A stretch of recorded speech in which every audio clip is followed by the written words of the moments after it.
Bismillahirrahmanirrahim. Assalamualaikum warahmatullahi wabarakatuh. Alhamdulillahirabbil alamin wal aqibatu lil muttaqin wala udwana illa 'alal dzalimin. Ahmaduhu subhanahu wa ta'ala habda abdin mu'tarifin bisidqil yakin. Asyhadu an la ilaha illallah wa la syarikalah al malikul haqqul mubin. Wa asyhadu anna Muhammadan abduhu wa rasuluh shadiqul wa'dul amin. Hadirin sekalian, kita panjatkan puji syukur kehadirat Ilahi Rabbi. Alhamdulillah kembali malam ini ya kita berkumpul untuk kembali kita membahas, mengkaji berbagai petunjuk Allah dalam Al-Qur'an yang perlu ya kita fahami dengan baik. Sekarang akan kita bahas tentang surat Al-Baqarah ayat 266. Dalam surat Al-Baqarah ayat 266 ini ya, Allah menjelaskan betapa pentingnya ya, sebuah keluarga mempersiapkan generasi penerus, generasi pengganti ya, mengkaderkan generasi penerus, kira-kira begitu kalau bahasa sekarang, yang digambarkan oleh Allah dalam surat Al-Baqarah ayat 266. A'udzubillahi minasyaitonir rajim.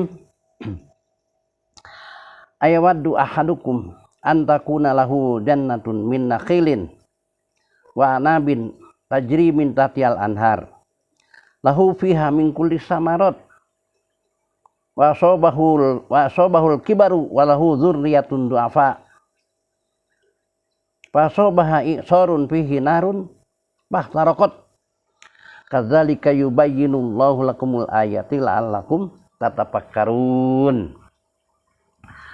Allah menyatakan dalam Al-Qur'an, tidakkah kalian engkau menginginkan untuk mempunyai sebuah kebun ya, yang subur, di dalamnya ada ya kurma, anggur. Kemudian dalam kebun yang subur itu tajri min tahtihal anhar, mengalir sungai. Lahu fiha min kulli samarat. Kemudian di kebun itu juga ya penuh dengan buah-buahan yang lain.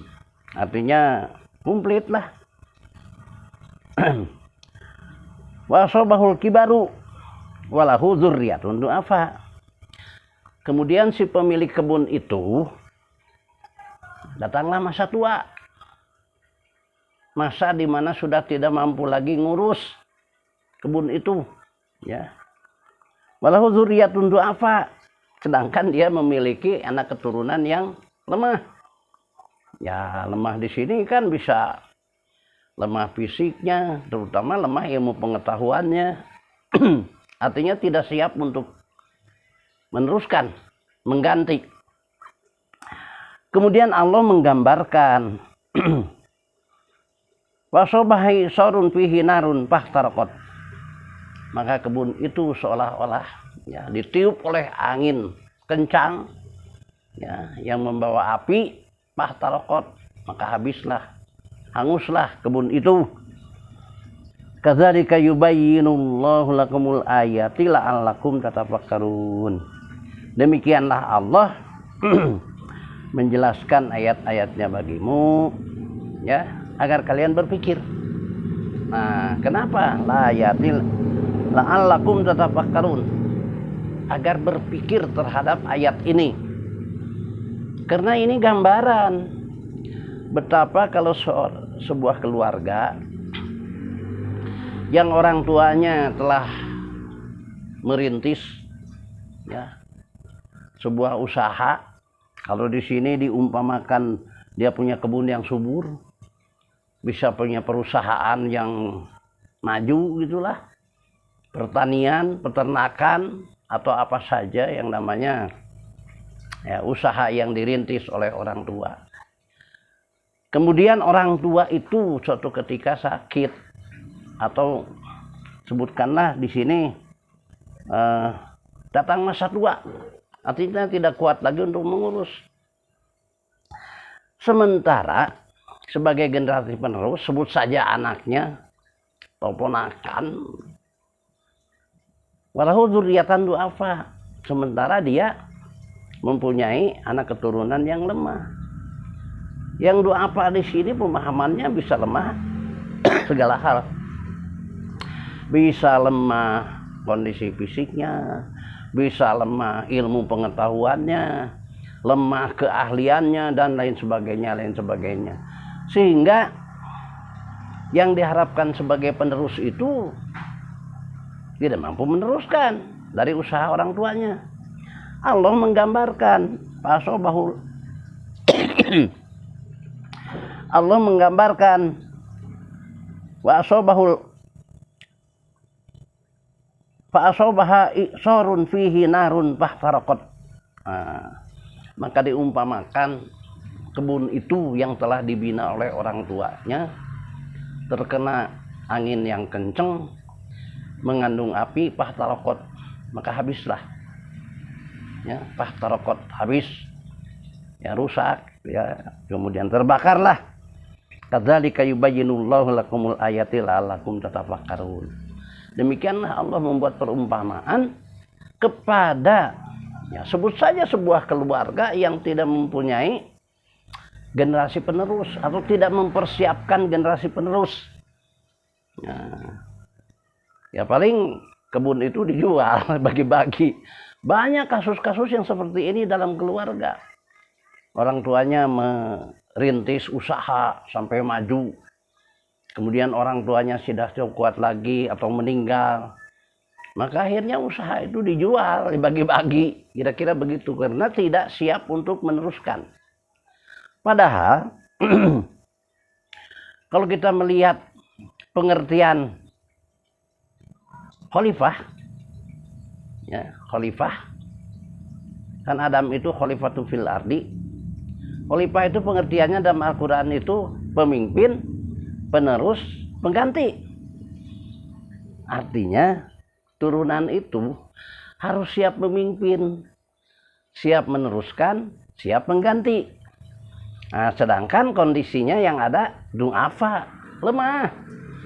Ya, lemah pengetahuannya, lemah keahliannya, segala lemah. Jadi sekalian rahimakumullah. Nah, karena diterangkan ayat ini melalui metode Al-Quran bil Quran, maka kita lihat ayat lain. Surat An-Nisa ayat 9. A'udzubillahi minasyaitonir rajim. Wa yahsal ladina law taraku min khalfihim dzurriyyatan du'afa khafuna 'alaihim fala yattaqullah wa yaqulu qaulan syadida. Allah menyatakan pada ayat lain, hendaklah kalian takut. Ya. Hendaklah orang-orang itu takut untuk meninggalkan di belakang mereka turunan yang lemah. Ya, lemah itu yang tadi itu. Ya, sebut saja bisa lemah ekonominya, status sosialnya, lemah fisiknya, lemah kesehatannya, lemah ilmu pengetahuannya. Maka turunan yang harusnya, ya, generasi yang harusnya mampu meneruskan, justru tidak bisa meneruskan. Habislah apa yang dirintis oleh orang tua itu. Perusahaan. Ya, di sini dalam Al-Quran diterangkan kebun yang subur, gitu. Habis karena tidak bisa meneruskan generasi penerusnya. Ya, ujung-ujungnya banyak kan yang dijual, dibagikan, kira-kira begitu. Kata Allah, hendaklah takut. Ya, kalian mempunyai di belakang kita adalah keturunan yang lemah. Nah, artinya kita diperintahkan oleh Allah mempersiapkan, ya, generasi penerus kita itu sebagai generasi siap pakai, sebagai generasi siap meneruskan. Ini bisa dicontohkan doanya Abi Zakaria di dalam surat Ali Imran